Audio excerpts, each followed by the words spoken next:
Okay, ladies and gentlemen, welcome to the WiggyWam, the second WiggyWam Get Your Property Questions Answered webinar. I've just been having a little bit of a play around with the technology today, and we might experience one or two little issues. So I'm hoping that's not going to sabotage us as we're getting this webinar live. But yeah, feel free to post any questions as we're going through. I'm just going to wait for a few more people to arrive, and I'm just going to flick between different screens. So hopefully that doesn't cut us out as we're talking. But let's kick off by saying thank you, first of all, to those of you that not only watched our video last week, but also submitted some great feedback to us. And I'm really pleased that we got some pretty glowing comments back from members of the audience who have watched their video and listened to the podcast, etc. We did have a couple of bits of controversy, if you like, from last week's webinar, which was unexpected. But I do appreciate the people concerned taking the time to reach out to me, send me an email, and say perhaps you should have said something a little bit different. I will apologise publicly to those people who felt I was a little bit, shall we say, close to the wire or close to the knuckle with some of the things that were said. And perhaps I think it was partly misinterpreted on a fairly dry sense of humor that I have sometimes, and sometimes I'll say things with a very straight face when I'm actually pulling somebody's leg or being a little bit cheeky, shall we say. So apologies about that, gentlemen. And I really appreciate your support in what we're doing, which is essentially around WiggyWam aiming to help home buyers and sellers move house a lot quicker than they ordinarily would. And by utilizing the sort of technologies and the services that we're bringing to the marketplace, it's all around building this collaborative bridge, if you like, between estate agents and solicitors, so that not only can they all earn more and make more money, but also get the transaction times right down so their clients can get hold of the keys to their new house as quickly as possible. And I know over the course of the last 2 years, a lot of solicitors in particular have come in for a lot of flack because they feel that a lot of people have blamed them for house moves taking so long to go through. And actually, I think a lot of that criticism has perhaps been a little bit unfair. And as I say, what we're here to do is to try and eradicate a lot of those hurdles and road bumps along the way that allows people to move house a lot more quickly. So hopefully I've made that fairly clear. So let's crack on with the questions today. And I'm really excited that we've got these questions coming in, because it does give me the chance to not only answer the questions on our forum or that are raised through the WiggyWam website, but also it gives me the chance to explore these topics in a little bit more detail. So hoping to add some value to you guys today. Question from Adam Baxter. What is the normal fee you would expect to pay an agent when selling a property in the Northeast? The rates seem to vary greatly. Plus, is it safe to use an online-only estate agent? Great question, Adam, and thanks for submitting that via the WiggyWam website. In answer to your question, there's a couple of things I want to say about that. And firstly, your question is it safe to use an online estate agent? I haven't got a lot of experience of dealing with online only. I've tended to use more the traditional high street agent, where you can go and you can have a face-to-face conversation with them. And meet and greet and sort of press the flesh, if you like, build rapport, explain your property requirements, and enter a conversation with them. I prefer that personally. I know a lot of people now into the online world, they prefer to do things all through a computer screen or a telephone. In terms of is it safe, I would say that their safeguarding practices should be in place in terms of who they're letting look around your home and who they're arranging viewings for. But the question is, sound them out, go and have a conversation with them, see what they recommend. The only disadvantage I can think of using an online-only estate agent would be that you're probably going to have to do a lot of the legwork yourself in terms of showing people around, whereas a traditional agent will look to do things like accompany viewings for you, and they'll take the people around the property and deal with all the negotiations face to face. So you might find it's a little bit more intense in terms of the work that you have to do in order to secure a buyer. Whereas a traditional agent is probably, it will be more invested in terms of, providing a higher level of service because they're getting paid more. Now, to answer your question, what fee should you be paying? My view would be to get 3 estate agents to come round to the property and have a look. And they will give you their sort of usual presentation, which will tell you what you can expect to achieve for the property, and then what they'll charge you for doing all the marketing.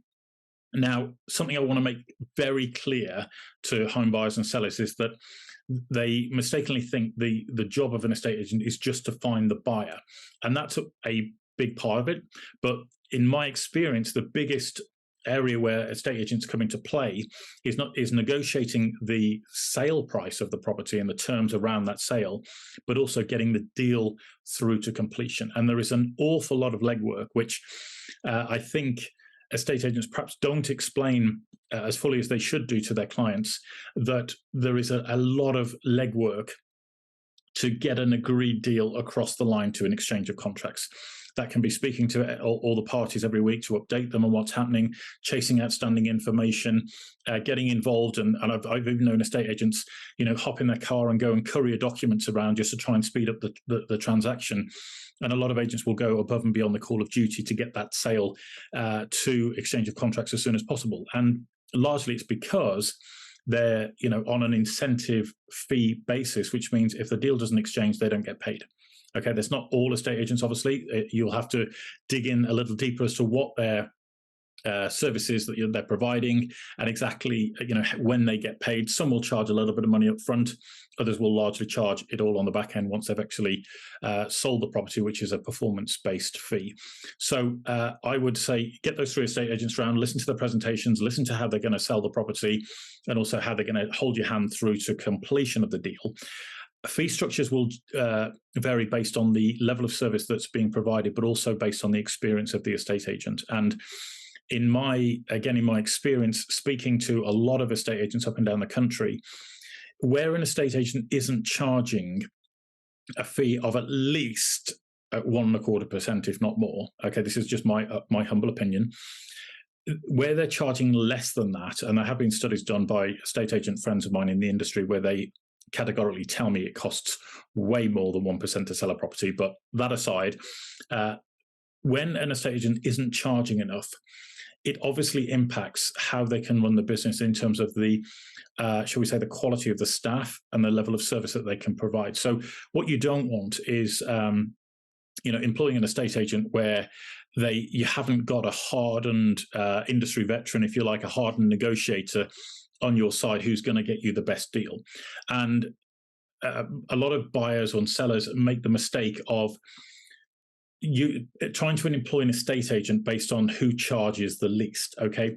Whereas the cheapest estate agent is actually the one who costs you the least. And I know that might seem a little bit backwards, but if they're achieving you £10,000 or £20,000 more for the property, then surely they pay for themselves, 10 times over by paying the extra sort of 1/4 or 0.5% for selling the property. So you've got to get these people around. You've got to invite them to your property.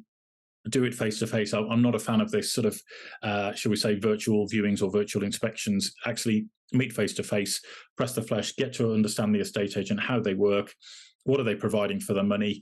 And I would always be tempted to go towards the top end of the fee structure on the basis that they're providing what I consider to be a good value for money service. Notice I didn't say cheapest, I said good value for money. So hopefully that gives you an in-depth answer to the question, and I wish you the best of luck. Obviously, if there's anything else that you need, let me know. One of the things I will say is that it's worthwhile getting what's known as a protect your pocket policy in place, which is a cost indemnity insurance policy. And what that does is it underwrites the costs of everything that you're spending in going ahead with a property sale or a property purchase. Now, if the deal falls through for whatever reason, whether it's gazumping or whether it's something's come up in the legal work that you weren't expecting, or maybe you've had a survey done and the place is falling down and you didn't realize it, or something of that nature, all of that money that you spent out can be recovered through the insurance policy. And that's something that wasn't really available when I first started in property many years ago. And it's something that I would never buy a house again without having that policy in place, because I just don't think it's worth the risk. For less than a couple of £100 outlay, you're covering yourself for up to £2,000 or £3,000 worth of legal costs being spent and survey costs and all that sort of thing. So get that in place and you'll have a much easier moving experience. Okay. So hopefully that answers that question. Anything else you need, let me know. So moving on to question number 2. This is one from Debbie. Where is the best place to go to find a good solicitor And do they need to be local to the property I'm buying? So just recap that. Where is the best place to go to find a good solicitor? And do they need to be local to the property I'm buying? Now, that's a great question. I'll answer that slightly in reverse, if I may, Debbie. And what I will say is that in some areas, there can be particular quirks that will happen that reflect the need to employ a local solicitor. Now, there may be things that will flag up in a legal title or situations that involve more local knowledge that the solicitor who is perhaps from outside the area may not know. I'll give you an example. Where I used to live, I bought a property that was near a river, and the insurance companies always ask you, oh, well, the property's on the floodplain. And what they can't see is actually on the ground is that the property is actually up at least another 10 feet above the highest level that the river has ever flooded in the past, So a non-local solicitor may not know that, whereas a local solicitor who lives in the area will understand that actually this is a property that's never going to flood, or it'll be a 1 in a 10,000 year flood. And, if that happens, then we better start building an ark, you know what I mean? So local knowledge can be incredibly valuable. However, that doesn't mean to say that you have to have a local solicitor, and you can get online and find solicitors to work with. I would always encourage you to come to me and ask the question, or come to WiggyWam and ask the question. You can email us on happy to help at wiggywam.co.uk. That's happy to help, T-O help, H-E-L-P. At wiggywam.co.uk, and we can put you in touch with a solicitor who can fast track your transaction through to completion as soon as possible. Now, I've mentioned earlier in the conversation that we're working with people in the industry to get deals done as quickly as possible. And we're working on some pioneering stuff right now, guys, where we will be putting transactions across the line so quickly. Most people will tell you it's not possible, but we're big believers in let's get all of the information up front, and then let's get a crack solicitor on the case who's going to fast track that deal through to completion. Will you pay slightly more for it? Yes, you will. But will that be money well spent and great value for money? In my humble opinion, yes, it will be. And from everybody we've spoken to in the marketplace, they agree as well. So come and talk to us if that's something you're interested in, if you want a good solicitor to be by your side, because they do an invaluable job, guys. What you've got to remember is that when you are buying this property, it's not just the purchase of the property that you need to be protected against. It's any problems that might arise in the future, okay? Now, if, for example, you employed a solicitor who missed a few things because they've got too high a workload on right now, or were a little bit stressed out with some of the other things that are going on in the business. If they miss something and that affects your legal title, for example, on the property, when you come to sell it in 7 to 10 years' time, then that may well cause you a problem, and it may affect the value of what that property is worth, okay? So is it worth taking the risk? I don't think so. You want a solicitor who can dedicate the time on the file to make sure that there are no issues and no problems. I'm not saying it'll all be perfect. I'm not saying that they'll always get it right. But the key point is you're employing a solicitor who's being paid a good living wage to go and look at that file, look at all the information, and then make sure that that property is as good as it can be before you sign on the dotted line to buy it. Okay. So yeah, as I say, come and have a chat with me, and I'll point you in the right direction, and happy to review that. I'll give you another example that happened to a friend of mine. He's just bought a small holding before the age of 30, cracking young lad. Came to me, gave me a couple of quotes for conveyancing and what he was trying to do. I understood the deal structure. The quote I recommended he go with was twice what the cheapest quote was. Okay, now we're not talking small numbers here, we're talking several £1,000s. And he was like, why should I go with this? And I said, well, I've looked at the quotes. I know the deal. It's not straightforward. It's quite complex. And I think you're going to need a little bit of extra time and expertise on this to get it through to completion. And lo and behold, it transpired to be the case. The sale almost fell through 3 times before it got to completion. And he was ringing me up and saying, oh, Silas, what do you think about this? What do we need to do about this? I said, look, it's very simple. If you can't buy it all as one deal, you buy it as 3 separate parcels. And he's like, can I do that? I was like, yes, you can. Go and talk to your solicitor about it. Tell them what they need to do, and you'll get the deal through to completion. And lo and behold, it took him a little bit of time, but the solicitor was excellent. Worked alongside him and me, and we got the deal through to completion. And he now owns an amazing property because of the expertise of the solicitor working with him. So Hopefully that gives you a bit of a comprehensive answer on that, Debbie. And obviously, if there's anything else you need, then come back to me and let me know. Okay, moving on. Question number 3 comes in from David. I am looking for an estate agent to sell my property and searched online. The recommended agent list, the site returns showed they all sell within 3 weeks, with a couple saying 2, but somebody said this isn't possible. Which is true? Okay, all right, great question, David. Now, if I think I've got the right end of the stick with your question there, David, what I think is happening is that the online site that you're looking at for comparisons of estate agents is saying that they sell properties within 2 to 3 weeks. But there is this misnomer or misunderstanding between actually agreeing a sale on a property, where some people say, oh, we've sold it, okay, but what they've done is actually agreed a sale, as in they found a buyer in a position to proceed who is willing to pay and make an offer that the seller finds acceptable, okay?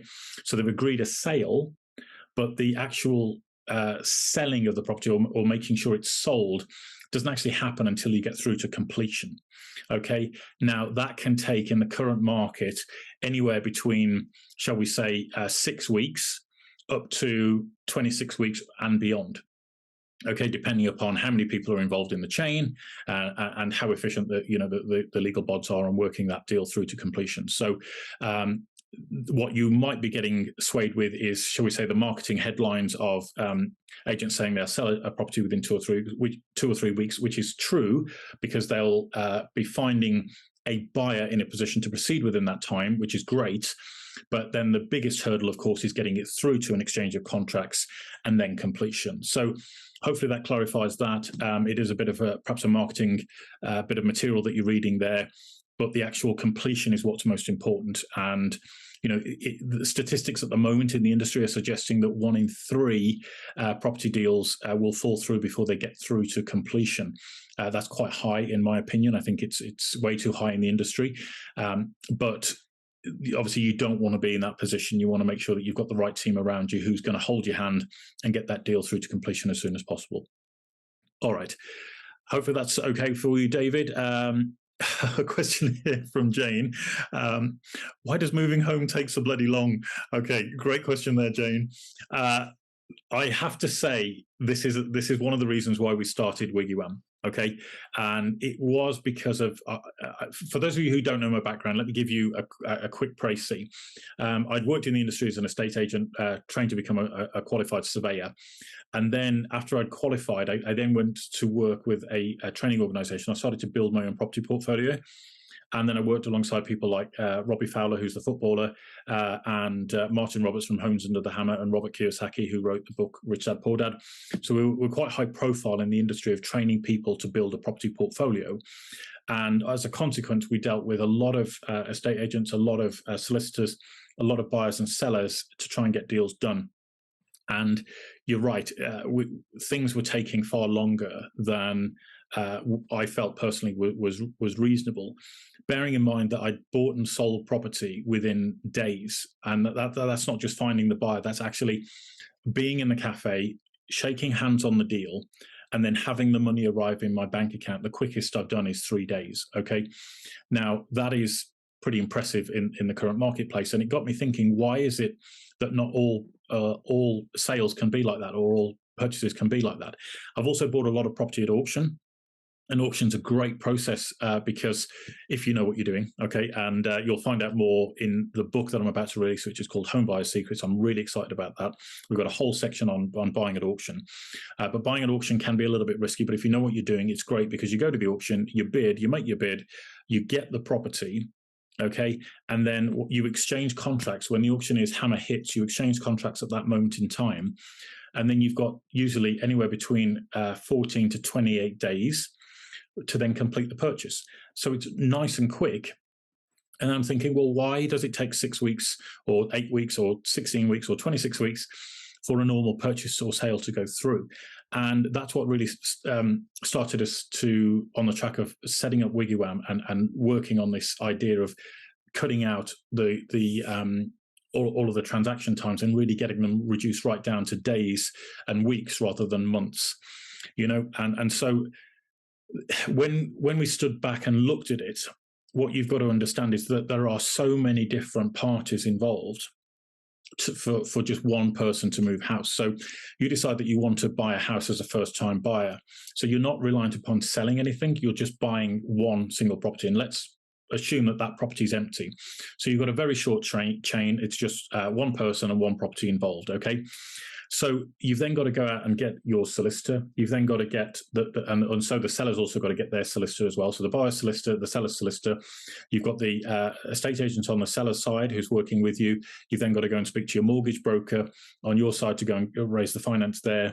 You've then got to go through the legal legwork of getting that deal through to completion. Then you've got to get the bank involved, whoever's providing your mortgage, and then they've got to agree to get the money through in time to your completion date. And the coordination of all of that is what takes an enormous amount of time. And then you add in a chain where you might have 2 or 3 other properties involved in that chain, all with a separate set of solicitors potentially, all with different estate agents involved, all with different people. And the thing about people is that they can react very differently when they're under stress. Okay, so when things aren't going according to plan, and people get emotionally uptight and anxious about their deal, they want to know when it's going to go through, then you can end up in a situation where irrational emotions take over and people start getting really anxious and they start pulling out of deals, or they start renegotiating, or they say, I'm not going to leave the garden shed now, I want to take that with me because the property I'm moving to hasn't got a garden shed. And you get all of these different variables, and that's what can take so long to try and get the deal through to completion. And what we're championing in the industry is to do a lot of the work almost in reverse. So things like a seller's pack, for example, the WiggyWam seller's pack is absolutely ideal, because what's happening is we're gathering all of the information up front that the solicitors need, or shall we say 90% of it, and we're presenting it right at the very start. So any buyer who's looking to buy that property knows exactly what they're getting. They know exactly what fixtures and fittings are being left. They know exactly all about the property. They've got a draft contract. They've got the searches in place. They may even have a condition survey in place, so that there's a lot more transparency in the process, rather than instructing solicitors. You've gone through that hassle of the negotiation to make sure you've got the property, and then you find out 6 weeks later that things weren't quite what you thought they were, right? So the whole idea is doing a lot of the work up front, which is very easy and quick now with technology, and then with all that work done up front, it makes everybody else's life a lot easier as you go through towards exchange of contracts. Okay, so it's fairly innovative what we're actually up to in the industry. Might not sound like it, but I promise you, we're all about reducing that transaction time down. I mean, I would love it to get to a position where you could walk into an estate agent's office and just sign a bit of paper and say, yeah, I bought the property, and everything was already done behind the scenes. That's kind of the vision I'm buying into and I want to create in the market. Whether it will happen or not, it might just be a pipe dream. It might be a bit of entrepreneurs and unrealism, but we can have hopes and dreams, right? So hopefully that's given you a bit of a comprehensive answer. It is because of all the various different parties involved. And of course, what's also happened in the pandemic is that we've had a very odd situation, which I don't think has ever happened in the property market before. We had the market virtually stop overnight when the pandemic was first announced, and we were all told we had to, live in our houses and be locked down, to then the stamp duty holiday being announced, and the number of transactions that just absolutely took off, and it put everybody in the industry under a lot of pressure and stress. And the key people in the deal of getting it through to completion are the conveyancing solicitors. And a lot of them left the industry because they were absolutely fed up with all the stress and the pressure of trying to get deals through to completion. So we've had a reducing number of conveyancers available, and that has impacted upon the speed at which deals can be done. Okay, and now, of course, a lot of those transactions have gone through. The backlog is starting to clear, but we're still in a situation where there's a shortage of good quality conveyancers in the industry. And I think that's potentially also having an impact. I think things will change because the market is going to go through a period of change, I think, over the course of the next few months. And hopefully, with the innovations that are coming through from people like WiggyWam and others in the marketplace, we'll be able to concertina that moving house timeframe and get things done in a lot faster fashion. So hopefully that's been of use to you there, Jane, and thank you for the question. And finally, here we have a fifth question. what do you think will happen to the market in the future? So what do you think will happen to the market in the future? That is a great question. And this is an interesting one. I think I might be alone in my view on this, but I'm going to just look at the economics of what's going on right now. When COVID hit in early 2020, the Bank of England put out I think it was a report that said they were expecting the worst recession in 300 years. And I know that sounds really bleak, and I don't want to dwell on this too much, but that really stuck with me as a kind of like, what on earth is going to happen now? In 2019, I was just talking with a lot of my sort of property investor friends, and we were looking at the marketplace, and we were starting to see things get a little bit too hot then, okay? And there's a good friend of mine, and we were going for a pint one night, and we were like, what do you think is going to happen with the market? And we're like, it's a bit toppy right now. And then obviously everything happened, as I've just explained, with the market, and property transactions took off, and then house prices shot up because there was a lack of stock available. And I feel now that that is all sort of starting to peter out. And we have this classic sort of situation that I feel happened in the sort of in the 80s, where the market has gone a little bit too high. And with all of the things that are going on right now, so cost of fuel has skyrocketed this year. We've now got the utility bills that are practically doubling, if not more, for a lot of businesses and a lot of people's homes. And I think we're getting this number of other issues that are coming together all at the same time. Each of these will impact on everything else. So we have a situation where you probably notice your monthly food bills going up. Okay, the cost of getting to work is going up. Your wages probably aren't rising in alignment with that, and this causes a complication where cost of living goes up, wages aren't able to increase, or employers feel they have to increase the wages to retain their staff. Their work becomes the work becomes less profitable, squeezes margins, company becomes unprofitable, has to close its doors, sheds jobs, and then those people have to go, into the work environment again. You get this constant cycle of businesses closing down, people becoming unemployed, and then the demand for services starts to fall in the wider economy. Now, there's quite a lot of volatility happening in the economic markets at the moment, which is significantly bigger than what it was in 2008. And if you ask my humble opinion, I don't think a lot of problems that we were due to face in 2008 when the credit crunch recession happened were actually dealt with. I think there was a lot of, they call it printing money, but it was actually quantitative easing, if you remember.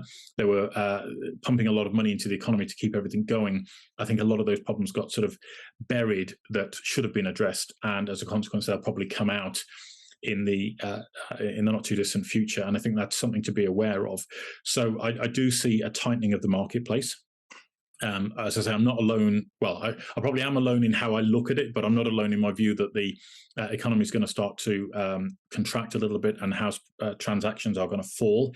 And this is my concern for a lot of estate agents and solicitors at the moment, is that the market has been very, very good. And I do fear what will happen over the course of the next 6 to 12 months. Hopefully I'm wrong. I never want to be right about these sorts of things. So hopefully I'm wrong.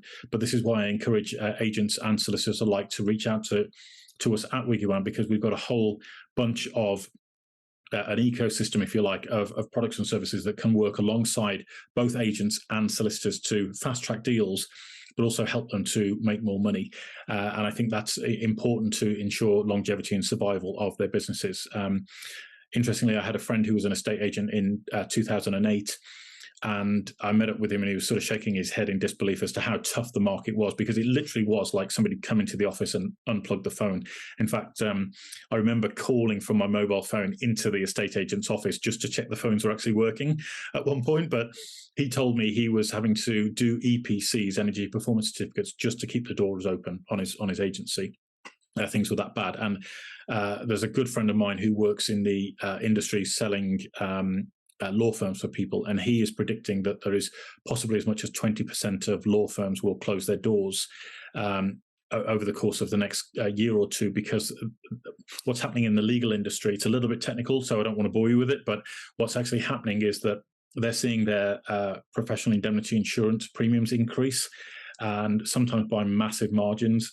And one firm that I heard of literally yesterday, two partners that have been around in the business for many years. They're in the 70s. Their premium's just gone from 100,000 to 180,000 in a year.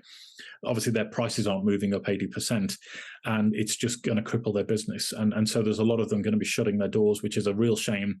I don't wish it upon anybody, obviously, but this is the kind of thing that the market's faced with. And we want to try and help as many businesses as possible, not just remain solvent, but actually thrive through the course of the next couple of years. And we can only do that by employing the sort of methodology that we teach, if you like, within WiggyWam. So if there's agents and solicitors watching this and they want to know more about it, then please get in contact with us, because I think we've got a lot of great stuff to unveil, which is in the pipeline, and I'm really excited to share those. You're going to have to wait a little bit to find out what they are, but if anybody wants a head start on that and wants to get in touch, then please do so, because we'd love to share and help and support people's businesses, as I say, when we go through this very difficult period. So yeah, hopefully that gives you a pretty comprehensive answer to that. As I say, it's going to be an interesting market to work with, but as I always say, there are more businesses are successful generally through a recession, and what it does is it builds their solid foundation to thrive when the good times come back. So yeah, there's certainly an opportunity for consolidation in the marketplace. I think that will be a good thing. And through that consolidation practice, a lot of businesses will get stronger and grow into the future. So we're really looking forward to, again, supporting those businesses throughout those years. And again, helping buyers and sellers when they come to sell their property, that they're able to sell it quickly and also get a really great price for it, because we've got transparency and we've got security of sale all the way through. So hopefully that's been of interest, guys. I should apologize that I get very excited talking about this sort of thing. So I do tend to talk a bit quickly and get trip myself up sometimes a little bit as we're going through, but I love it. I'm really appreciative of you guys submitting your questions. I hope to be able to continue to do these long into the future. So please submit your questions on the WiggyWam website, or send them through to me on email. That email again, happy to help at wiggywam.co.uk. And also you can go to our WiggyWam website, which is wiggywam.co.uk. And then you can join very quickly on the web, on the platform, by clicking on the user profile for a expert user, and then going through the sign up process there, and then you'll get access to some more video content, which is all about the home buying and selling journey and what you can learn about how to speed that up. We've also got some pretty cool announcements coming next week, which I'm excited to share with you. So yeah, tune in next week if you want to know more about what we're up to behind the scenes. It's a fascinating time to be in the property world, and I'm really excited that a lot of things that we've been working hard on over the course of the last couple of years, and my team have been instrumental in delivering these great results. We're super excited because we know what we can achieve when we all start working together. So yeah, we're excited to unveil those, and really looking forward to working with you in the not too distant future. So thanks for tuning in, guys. It's been amazing to share some time with you today. Thank you for your attention, and I will look forward to reading and answering your questions again very soon. So I'll say goodnight to you, and thank you so much, and see you very soon. Bye-bye.